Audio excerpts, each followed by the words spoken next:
Bienvenue dans cette première vidéo consacrée aux immigrés à Paris. Nous allons nous intéresser dans un premier temps à ce que recouvre ce mot, immigré.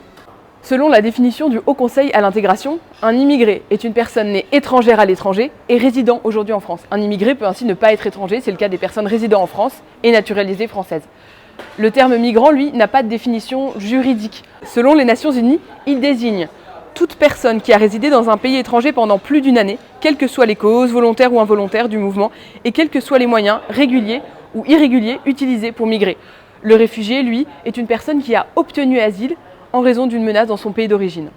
En quelques chiffres, en 2020, on comptait en France 6,8 millions d'immigrés, soit 10,2% de la population totale. Il faut savoir que 90% des immigrés résident dans l'espace des grandes aires urbaines, dont 79% dans les grands pôles urbains. Et cela ne vous étonnera pas, la concentration la plus urbaine se situe à Paris. Elle regroupe 38,2% de la population immigrée.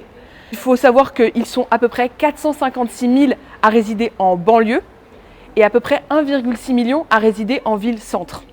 Comme dans d'autres aires urbaines denses, en Île-de-France, la majorité des immigrés vient d'Afrique subsaharienne et d'Afrique noire.